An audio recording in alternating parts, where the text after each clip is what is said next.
kemarin kan ada berita baru tentang kebijakan anggaran Presiden Prabowo yang menyatakan bahwa semakin meyakinkan pada masyarakat bahwa pembangunan IKN ini dilanjutkan dan dipercepat.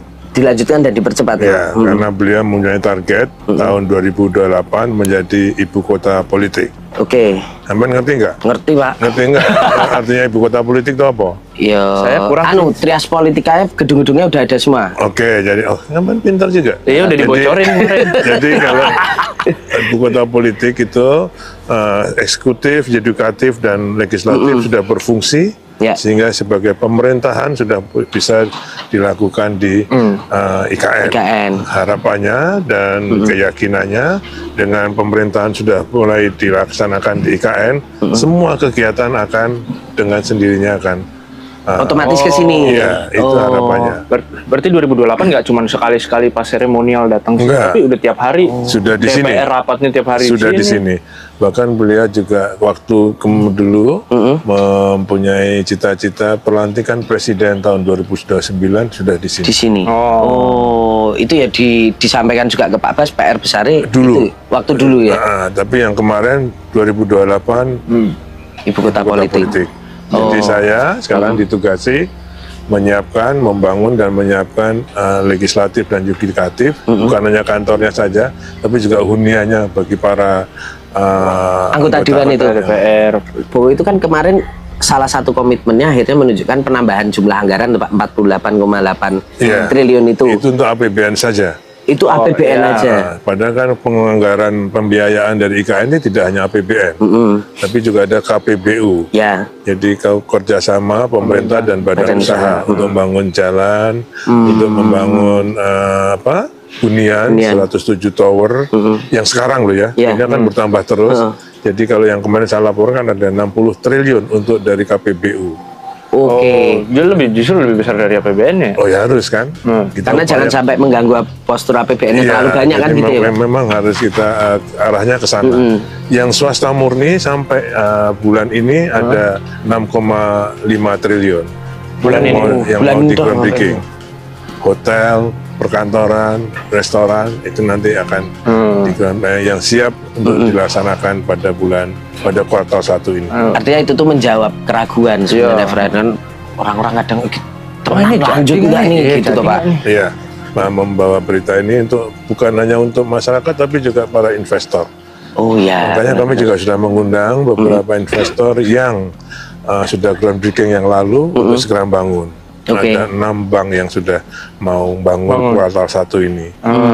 BTN, BRI, Mandiri, Kaltara, BCA, satunya lagi. Ada 6 lah ya, Pak. Ada 6 itu ya. Pak, tapi kalau dibandingkan 2022 sampai 2024 kan Pak Bas juga bilang 89 T itu anggarannya. Iya. Itu APBN toh? Iya. APBN. Karena itu kan dulu belum ada apa-apa. Nah ini dari sekarang 48 triliun untuk 5 tahun emang karena progresnya tinggal master sama ngaci aja. Bukan 5 tahun, tapi untuk yudikatif dan eksekutif. Itu 48,8 triliun. Makanya pada tahun ini DIPA otorita yang aslinya sudah ada 6,3. Ini kami minta tambahan 8,1 triliun. Kemudian harus mulai 2025 ini untuk mulai pembangunan itu. Hanya untuk itu. Trias politika tadi itu. Trias politika itu ngejar jadi ibu kota politik itu. Nah, oke ya Pak. Tadi berarti kita udah bahas IKN dulu. Aku juga lanjut ke situ dulu aja.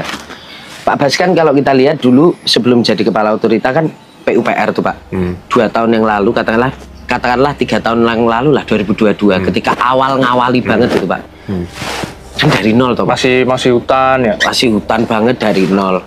Kalau kita bicara soal pembangunan infrastruktur kan ya wis memang tugasnya Pak Bas lah dari dulu dan lain sebagainya. Tapi waktu itu ada sisi lain apa sih Pak yang Pak Bas tuh akhirnya ini kan proyek besar. Butuh kalau kita bangun gini tapi nggak ada spirit semangatnya di teman-teman yang kita ajak ngerjain gitu kan ya susah toh Pak.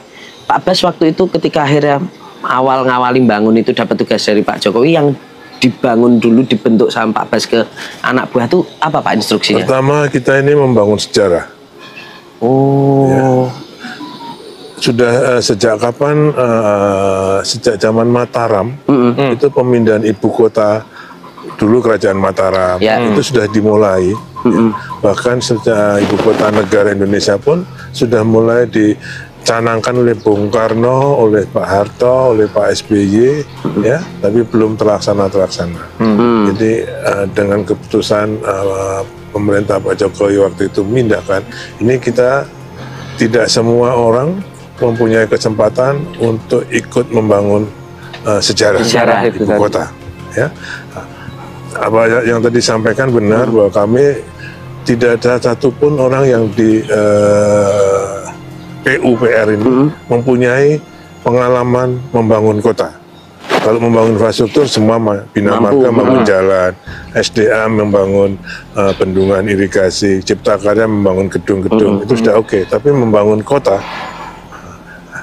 belum punya pengalaman even, termasuk saya. Apa yang kami lakukan, kami bersepakat dengan teman-teman di PUPR waktu itu, hanya dengan niat baik kami akan membangun ibu kota. Dimulai dengan sayembara itu. Tapi modalnya cuma niat baik.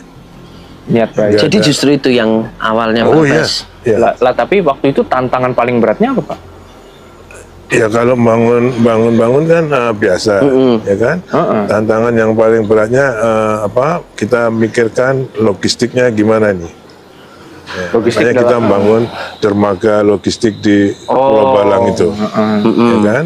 Kemudian kemampuan penyedia jasa seberapa kita juga hitung, oke. Kemudian setelah kemudian kita lihat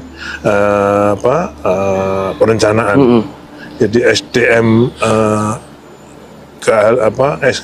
SDM ahli itu juga kita hitung, konsultannya, ya kan? Kontraktornya kita lihat semua, kita kumpulin. Kita ajak mereka, ini kita akan bangun sejarah, mari kita bangun. Jangan ada yang main-main, dengan tagline-nya kita membangun kualitas, estetika dan keberlanjutan. Lingkungan. Kualitas, estetika, keberlanjutan lingkungan. Bapak kalau bangun misalnya jembatan di luar, bangun bendungan, itu pasti ada bedeng-bedeng. Bapak di sini lihat nggak ada. Karena ada HPK, ya, hunian pekerja konstruksi, dan mereka dibawa dengan bis ke tempat-tempat kerja. Jadi saya kira dengan cara kerja yang baru di dunia konstruksi. Kalau di dunia oil and gas itu biasa. Tapi di dunia konstruksi saya kira kita memang mati betul, tidak boleh ada bedeng-bedeng. Bahkan sekarang ini dengan tugas yang diberikan dengan tanggung jawab diberikan oleh otorita, saya sudah ambil alih kawasan di WKN ini untuk pembangunan konstruksinya, walaupun dikerjakan oleh Kementerian PU sekarang, tapi kebersihan, ketertiban, ketertiban dan keamanan saya ambil alih. Saya bikin tim per klaster, dia harus kerja sesuai dengan supaya bersih, tidak jorok.